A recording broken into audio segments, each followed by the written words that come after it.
I think the deepest wound that is inflicted on us is the severance of our thinking from our beings. We go through this public school system where you suppress the body's energy. And to suppress the body's energy is to suppress and desensitize to its intelligence. And then we're taught to fill our head with these ideas and we'll succeed if we do.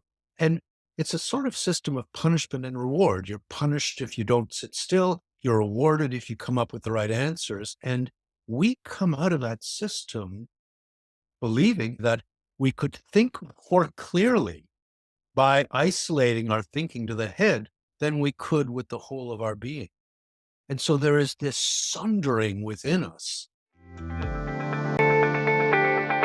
Let's talk shift. Philip Shepard, welcome to the show. I am beyond excited to talk to you about your magical, mystical, perfect journey, bringing forth a level of wisdom to this world that has been long lost, and your ability to connect people with their bodies started way back in when you were a teenager and you had this bifurcation in your life path where you're like, I could see the journey ahead of me. I was going to study physics, and then you get the degree and you get the job and you get married and you have the kids and you raise the kids and you have all these benchmarks. And that was really laid out. And then you had this other path that was calling you. Talk to us about the other path a little bit, Philip. This was a time in my life when I felt hemmed in by just about every aspect of my culture. The patterns of speech. How are you? Oh, I'm great. How are you? And these were killing me. Where is the spontaneity? Where's the genuine connection?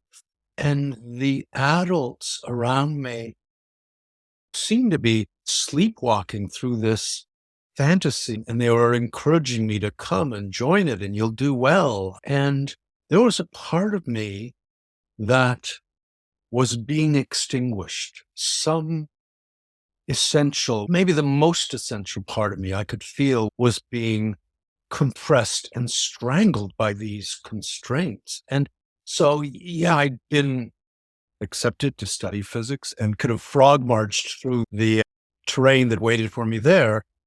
And then there was this other experience I'd had where I was involved in theater at a young age and loved it and read everything I could about it, including a treatise on Japanese no theater that was written by Zame Motokyo 600 years ago. And this thing, the 3 pages held within them everything that needed and maybe could be said about art to my young sensibilities. And so I heard of a no play in Montreal, which was a 5-hour Greyhound bus ride at the age of 17. And I was dissolved under its influence. I was shaken to my core by the beauty, the restraint, the power, and I had no idea how it had that effect on me. What was it doing on that stage? And so, on the one hand, there was the mystery of quantum physics, and on the other hand, there was the mystery of no theater, and the mystery of no theater somehow more deeply compelled me. I didn't have any money. I was 18, but I could ride a bike. And yeah, I went to England and bought a bicycle and I headed off for Japan. And just to say, I headed off for Japan without a firm conviction that I would come back alive. How do you cycle alone across the Middle East, for example, and come out unscathed? But I knew that if I remained in my home city, that I certainly would not survive in the way that mattered most to me. And your conviction of that, you didn't know if you would physically come back alive, but I think there was, like, what I hear you speaking to is the essence of you was going to die if you didn't at least journey forth. And there's a quote that I want to read real quick, because this quote in the book, Radical Wholeness, talks about when you decided to take that leap. And you say, the most obvious impediment to my taking the road less traveled was money. I didn't have any to speak of, but I was equipped with the reasoning capacity of an 18-year-old. which suggested that if I could get to London and buy a bicycle, and if I started pedaling and was headed in the right direction, and if I didn't stop pedaling, moving, if I simply did that, I would eventually arrive in Japan with only a sea or two to navigate along the way. Philip, that is a bold expression of just I refuse to do the fraud march, which you referred to earlier, this fraud march along the known path. What was the essence of it that you felt that obviously you dissolved into and was already embodying you and carried you across Europe to the training that your soul was just thirsty for? The mystery of no theater that so deeply confounded me at the time became clear in Japan because I learned about hara, which is the Japanese word for belly. But you can't translate hara as belly because in our culture, the belly is this area of the body that's prone to indigestion and maybe gaining weight in ways you don't like. And that's not what hara is. Hara is one's ground of being. It is the center in which one sits and opens to the world.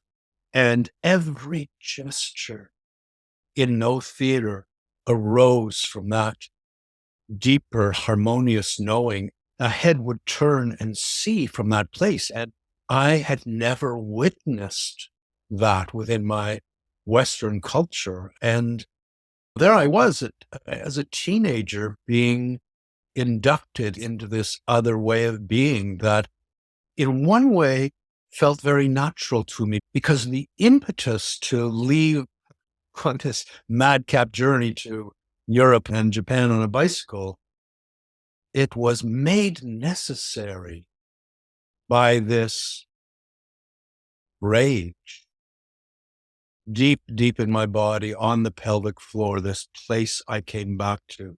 And the rage was a positive rage. We speak of rage in negative terms. So this was a rage that wanted to save my life.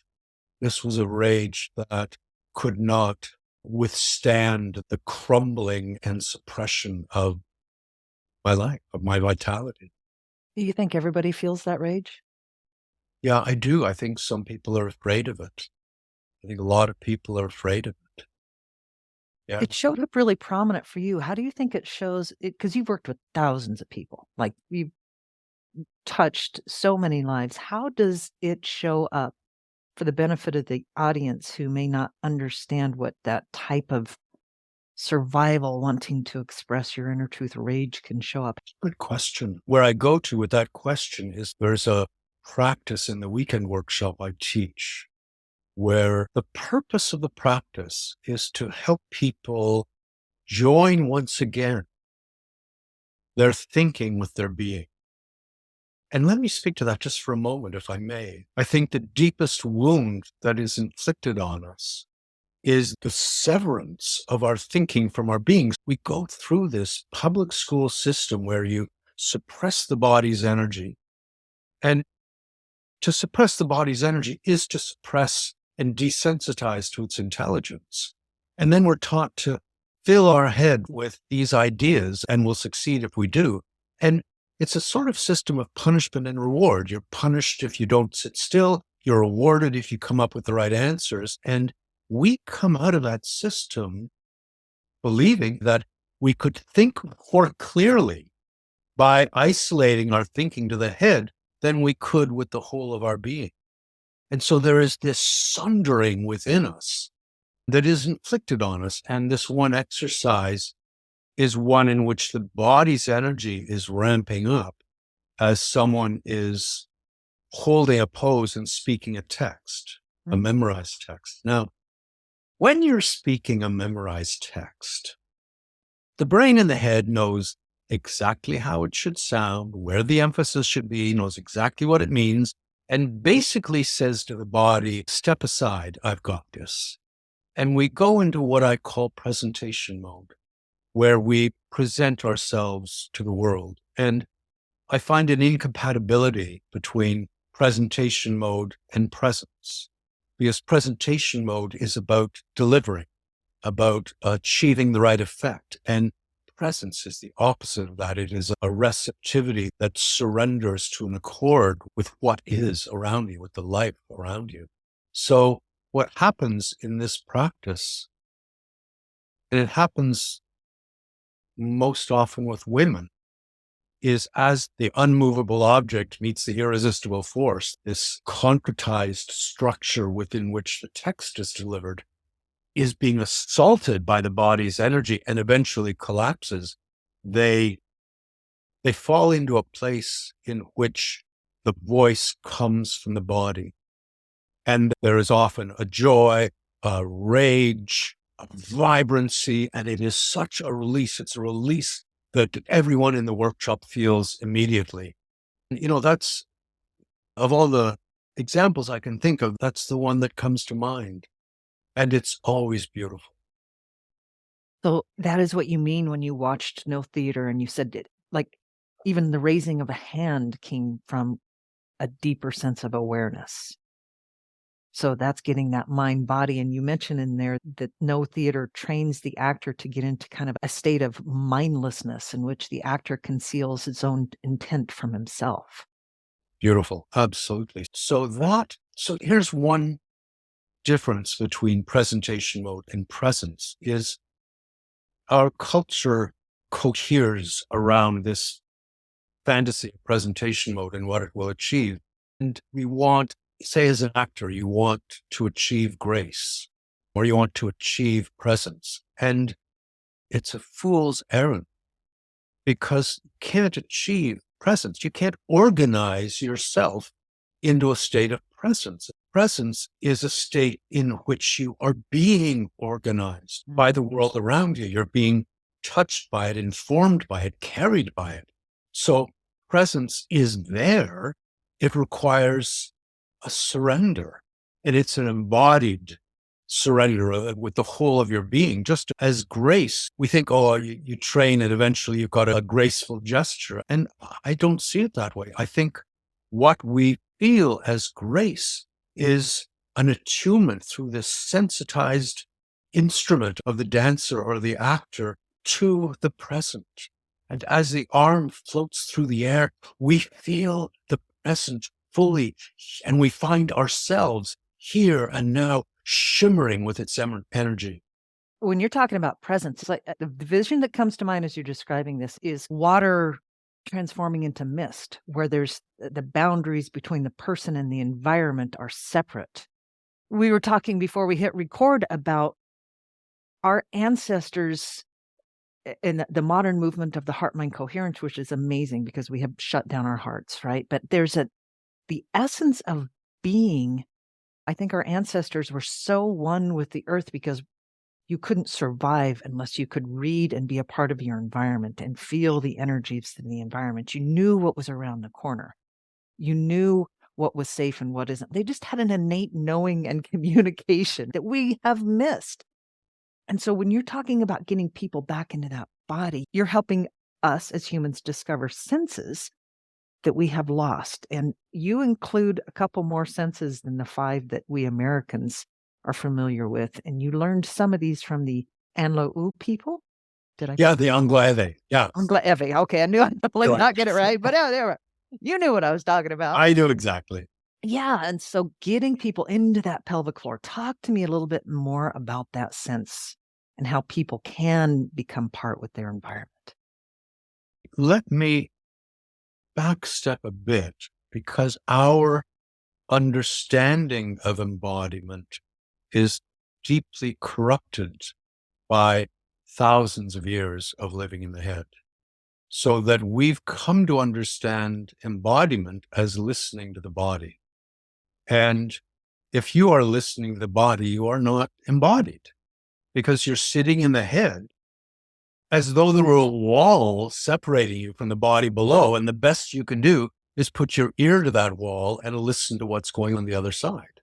My work is not about listening to the body, which isn't to say there's no value in that at certain times, but not to mistake it for embodiment. To me, I listen to the world through my body. And that brings us back to the senses and how differently they can be experienced. So the Anglo-Eve, whom you mentioned, in their language, they have a word that means to listen with the ear, but it's understood that's not real listening. Real listening is when you feel the sounds of the world through your body. Real seeing is when you feel the sights of the world through your body. And our senses begin to awaken. And what they consider to be the primary sense in the Anglo-Ave culture is balance. And you think, well, it's curious that we don't include balance ourselves. We talk about a sense of balance. We have an organ devoted to the sense of balance, but there's a telling sort of indication that you talked about the water turning into mist. We resist that. We want to collapse into ourselves and hold the world out there and ourselves in here, and then we feel safe. And that quality of balance is unlike the other senses in that with the eye, something crosses that boundary of the self and the light arrives on the retina, or the sound arrives on the eardrum, or the temperature arrives on the finger, or the taste or the smell, whatever it is. With balance, it doesn't uphold the boundary that makes us feel safe. So it's just this felt relationship between you and the mother below your feet. And we're wary of that. We want the boundary. And so we exclude balance. And speech is another quality that for the Anglo-Ave is a sense. And you think, how can speech be a sense? Because with speech, you're delivering information and a sense receives information. I think we delude ourselves or misunderstand what speech is. As I begin a sentence, I don't know where it's going to take me. It's an exploration. I don't know what the terminus is, what the last word is going to be. Each phrase, each word lights the way to the next and the next. And so I'm feeling my way forward by virtue of speech in the same way that I might feel my way into a darkened room by virtue of the sense of touch. So it's a whole different embodied way of being in the world. That sounds terrifying to the ego, because as you're talking, I'm just reflecting back to the first days in preschool and kindergarten, like where you develop the fear of raising your hand because if what comes out of your mouth isn't perfect, you're shamed and you're graded on the perfection. And the perfection is only as determined by a hierarchy. There's no creativity in it. There's one right answer. There's lots of wrong answers, but there's only one right answer. And that informs everything in our life, absolutely everything in our life. So and we've all discovered this is I'll speak something and I don't even know that's what I think until I say it, or I'll change my whole belief system as I talk out loud. But there's very few places where you can have that safe space to just go, all right, I'm just going to speak. Don't take anything I'm saying as 100% like my truth, but I'm probably going to reach my truth during it. If you understand speech as a sense, if you understand speech as a mode of presentation, a mode of delivery, then you're more likely to share something that is not your actual truth because your breath, your words, your truth are not coming from your body. That is fascinating to me. How does that change people as we learn to embody this, the people that you work with? What shifts in their life? I've got a little motto, Philip Shepard's motto, which is deliver nothing, experience everything. So that delivery mode is about getting it right, is about showing up, is about presentation mode. And presentation mode, boy, we're trained into it early. Infancy, it begins because what an infant, I think, most deeply needs to grow into their being is to be seen, to be accepted, to be loved. And at a certain point, the infant is likely to realize that their wholeness is unacceptable. And they learn to present themselves in a way that will win the nod of approval they yearn for, the hug, the smile, the love. And then we go on presenting ourselves. And in presentation mode, you are seeking to affect a certain response in the person to whom you're speaking. And you can't do that. You can't make someone feel what you want them to feel, however much you want to be approved of and liked, and however much you want them to agree with you. You can't manipulate another person's response.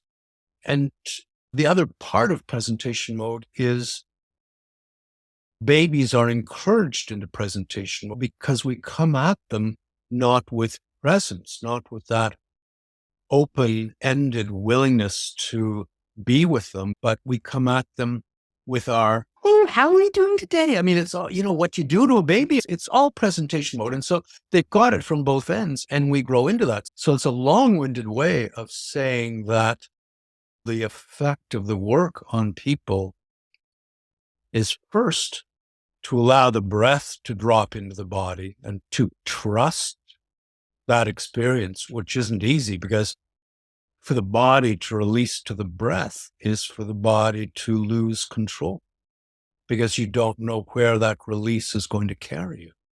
And once the breath drops into the body, to trust that the quality of coming to rest in the body and attuning to the world from there is ultimately impeccable.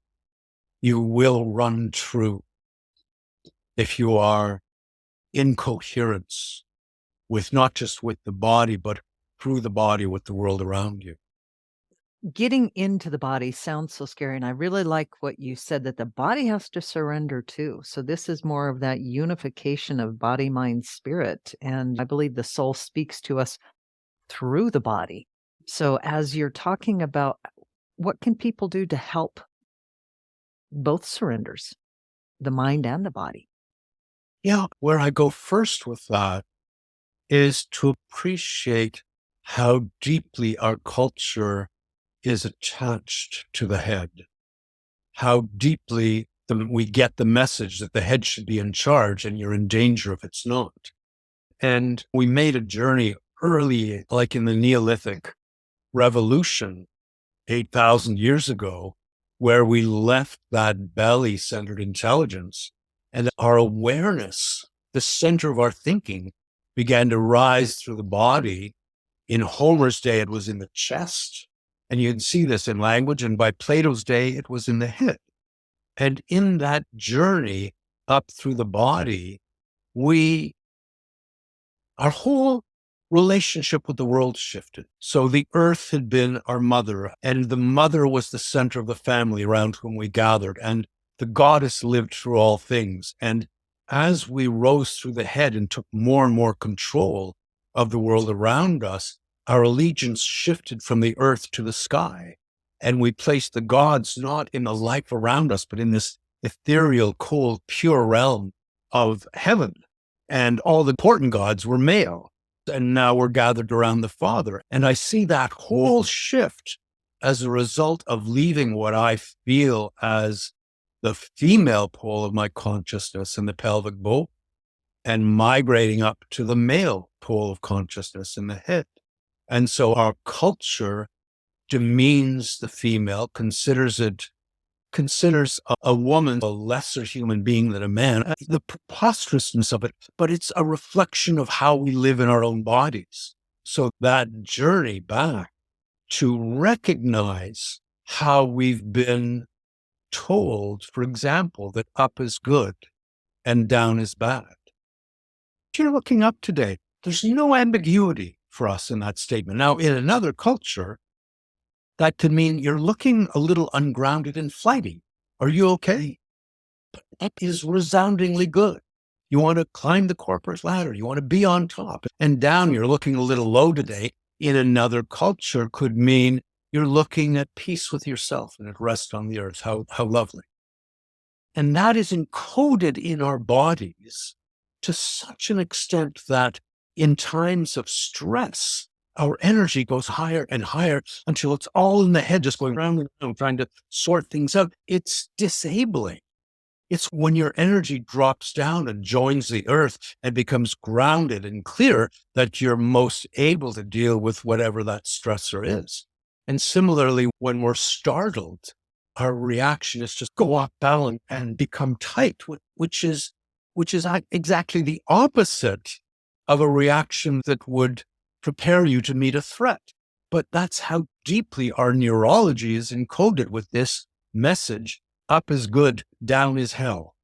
And as long as that's in our bodies, we will not feel the earth beneath our feet. So the journey back to the body, I think it's until you take stock of how our bodies have been neurologically encoded by our culture's values and assumptions and ways of being, finding your way back is more difficult because you're bumping up against things you can't identify. You're hemmed in by blind spots. And so to appreciate that is the beginning, and then to allow the journey to be as gentle as possible. What does it mean to feel your breath as gently as possible, deep in the body, and then gentler still? And with that gentleness, you come into touch with a bottomless realm of subtlety. And that's life. I have this line in New Self, New World, my first book: be still and know that life is subtle. Mm. The head moves with coarse blocks of frozen idea, and the subtlety of life that courses through this world and through us is what you come home to when you come home to the body. Yeah, I tell you, we've cast ourselves into outer darkness, and And we cast darkness into ourselves. There are pools of light in the body that we've turned into pools of darkness. absolutely, and all of that light is within us, still able to be discovered and interacted with and embraced. And like you said, it's so subtle, as Yeah. are some of the senses that we don't understand as senses. Like it absolutely just makes sense that balance is a sense. It makes sense that speech is a sense. It's the most passionate expression that we do all day, every day, but we're not even expressing our true selves. Yeah. Yeah. And I've named two senses that I live with myself. One is spatioception. And we have a word, proprioception, which is the sense that enables you to feel where the body is in space. So spacioception is the sense that enables you to feel where spaciousness is in the body. Now, our body is naturally spaciousness. Being is utterly spacious, but we become congested and thick and hardened inside, and we lose the spaciousness of our being. So to name that sense is to be able to bring your awareness to it in a way that you can begin to recover that spaciousness, that availability to the world. That, you know, and it's that openness, that spaciousness where the energies can flow through. And we shut down the body, everything gets so tight and constricted. And then we exist in dis-ease and tension and tightness. And so how I absolutely love that, and I hope it catches on and goes mainstream. How does that relate with what, is it it see, I'm probably gonna slaughter the pronouncing of this word too, but the Seseleme? Yes, Cecil Alame. But back to this culture in Africa, the Anglo-Ed, Yeah. and they don't really have a word for sense. But what they do have is Cecil Alame, which literally translates as feel at flesh inside. And I counterpose that the Okanagan culture out west in North America. There's a great story Jeanette Armstrong writes about where she's a young girl with her dad and her grandmother. And these settlers have come in and they're looking down the hill at them. It, the grandmother says, most people are crazy or insane. I think the word she used was insane. And in the Okanagan language, the word insane translates as talking inside the head. So here you have Cecil Alame, feel it flesh inside, and insanity is talking inside the head, which is what we do all day long. We spend more of our waking hours in general thinking about our thoughts about the world than we do feeling the world itself.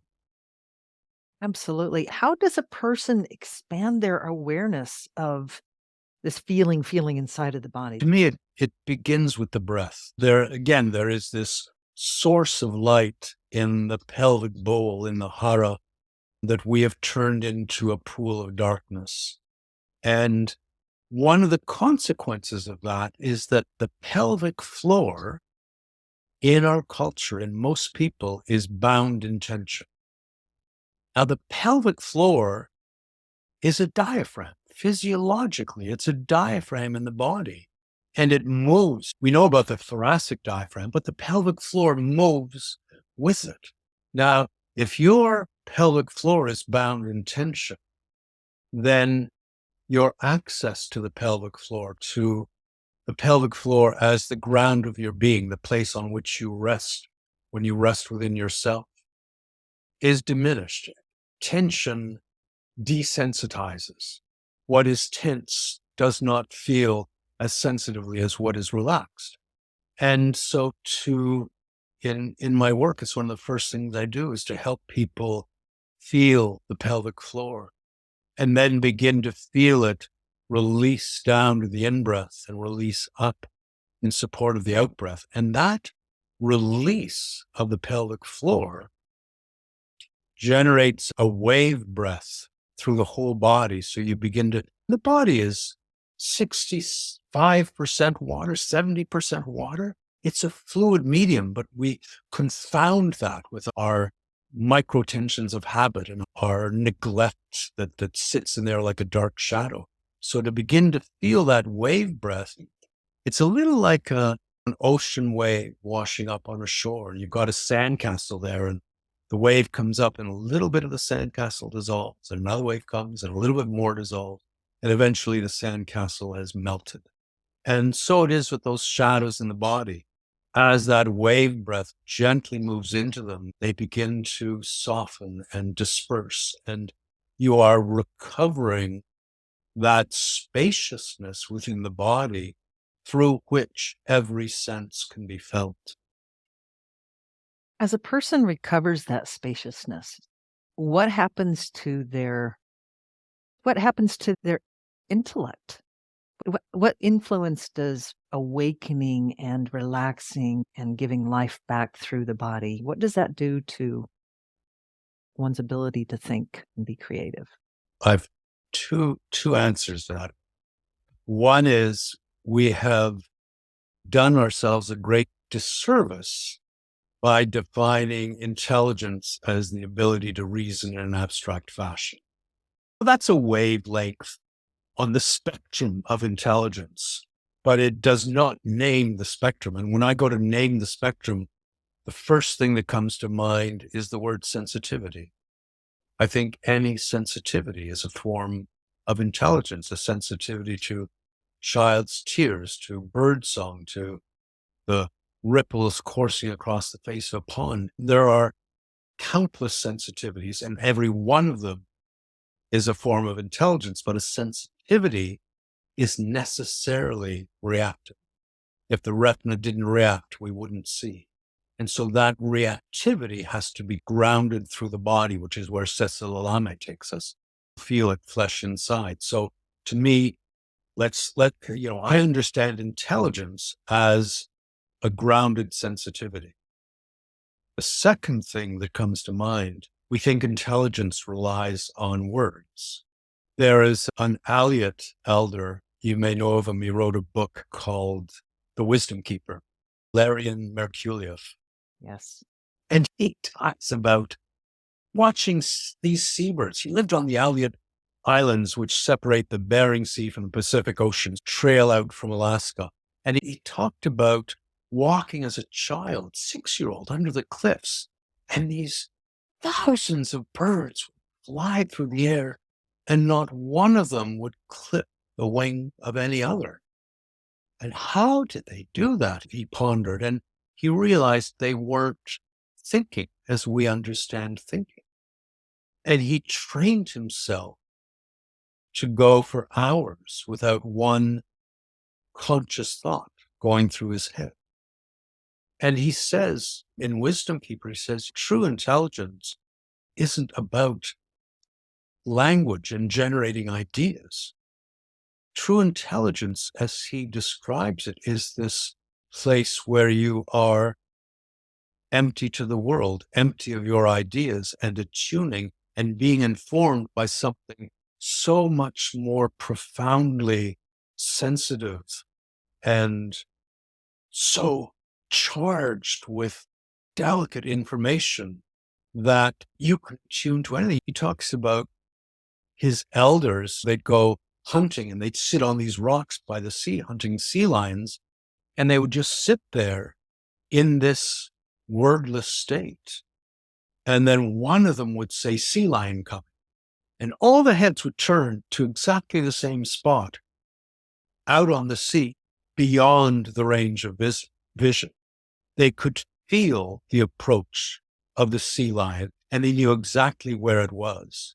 And Ilarion trained himself to be capable of the same thing, to feel the world in that way. So what happens to our intelligence as we move into the body? I find my words in my body. They sublimate within its spaciousness and arise and take shape and float out through that emptiness. And I trust that. I trust their source. I trust that they will appear when needed. And I'm not caught in second guessing and outthinking and outwitting, because that accord I find within the body, there's nothing I trust as much. And so I think there's a point where you're caught between two stools. You're so used to thinking in the head and you're not yet quite competent in that surrender that takes you into the body and into the world. And so it's like, it is a little like navigating your way through a dark forest, but it is so much simpler when you emerge from that dark forest and find yourself at rest in the body. Sounds like what you're describing is Philip really being Philip, who you truly are in the moment, because none of us are ever the same moment to moment, but you're being informed by something much more expansive and much more intelligent, having much more access to information and wisdom and knowledge that's not just contained in whatever data has been put into this and you've been trained how to structure and release. You're no longer the observant or the puppeteer. I believe soul is and spirit is breathing us. And so it sounds like you have tapped into a way to just be like a full accordion expression of your soul's voice and song.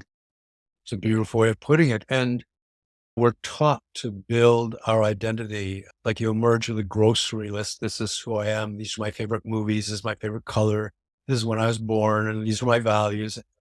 And once you construct an identity, once you've constructed the known self, then you have to defend it because your identity depends on it. And we've got this notion, and again, it has to do with this boundary that we imagine separates us from the world and holds the self inside and the world outside, that we think that our truth and our identity are something we discover as we reach down inside ourselves. And that doesn't make any sense to me. I discover who I am as I come into felt relationship with the world around me, as I feel the tree and its presence outside my window, as I feel a child playing on the sidewalk, as I feel a flower newly opened, as I come into felt relation with these manifestations of life in my world, I'm illuminated.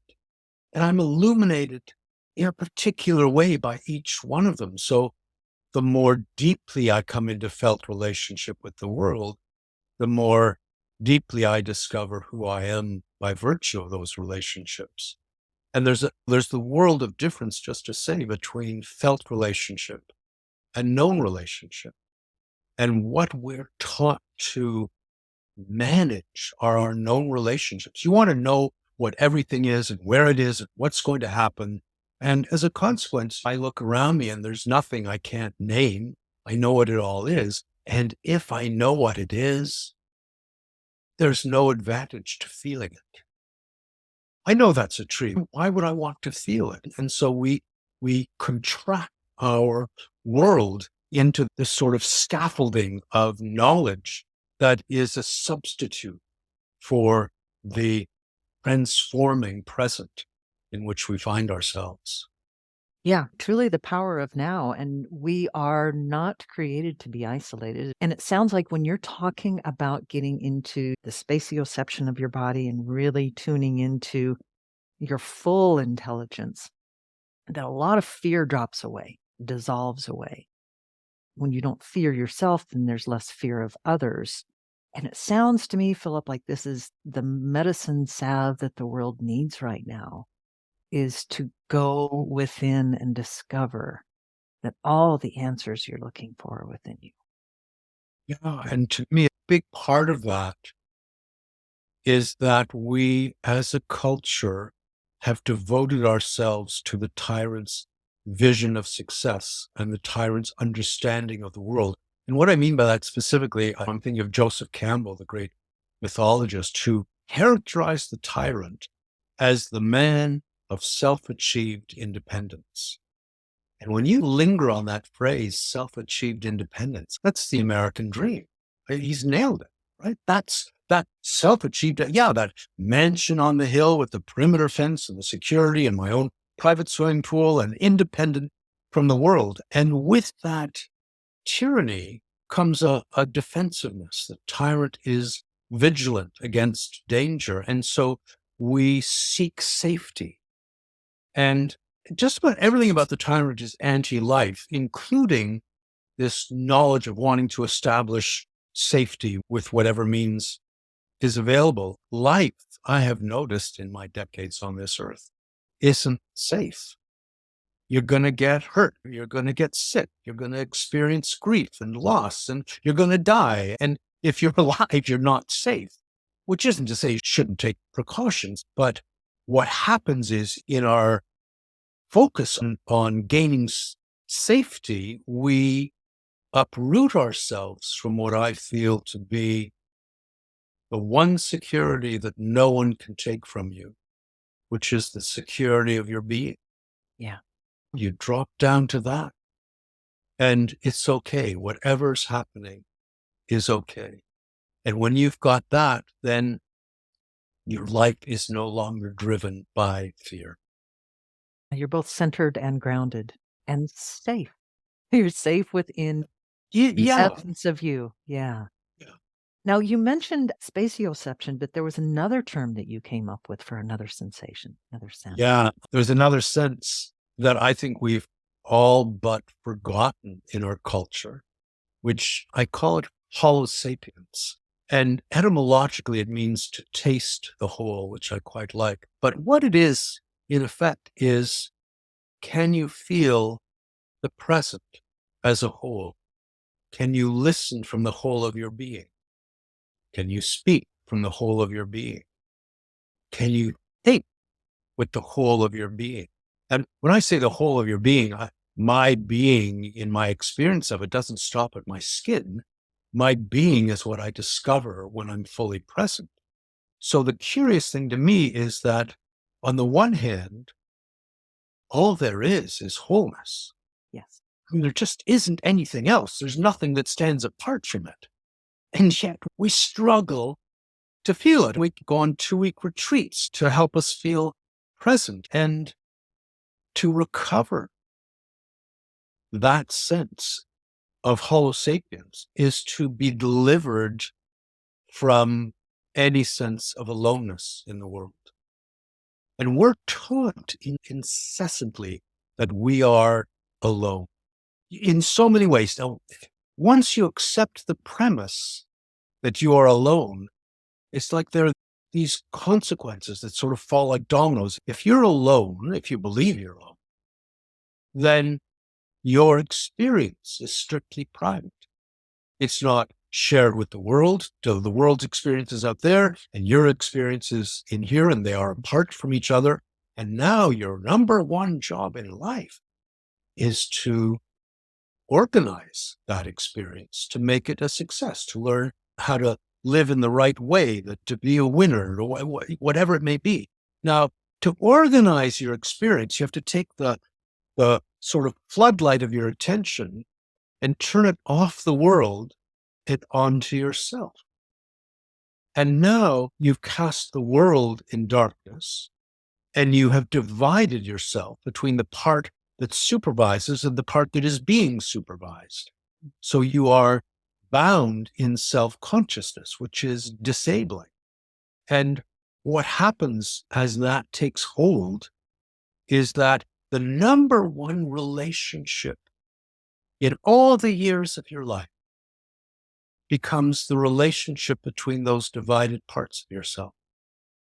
And so that journey back into the body, back into Homo sapiens, is one that weans you away from that vigilant supervision of the self, so that your primary relationship becomes with the felt whole. And then you are guided and carried and informed and held in its embrace. Philip, what you're talking about is that the human need and desire to feel seen and heard.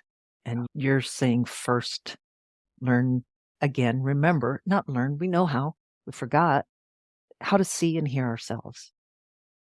And Yeah. once we can recapture that embrace within, that we can feel that sense of belonging and that sense of love and worthiness that we're all just starving for because we've been taught that we aren't who we are. We've been taught that we're just this much.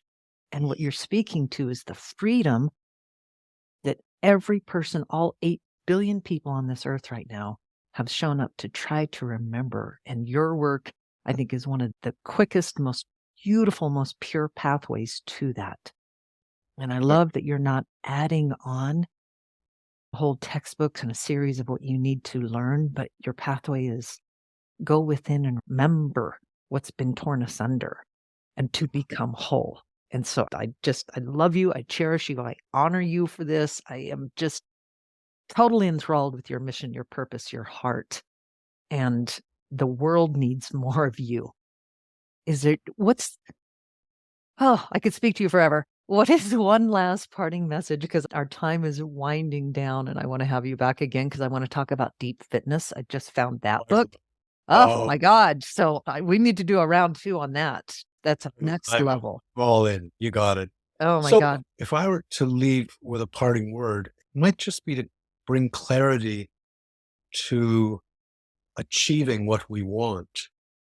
I think we've been misled in the most important things, that you want to be present. You want perhaps to live in harmony with truth.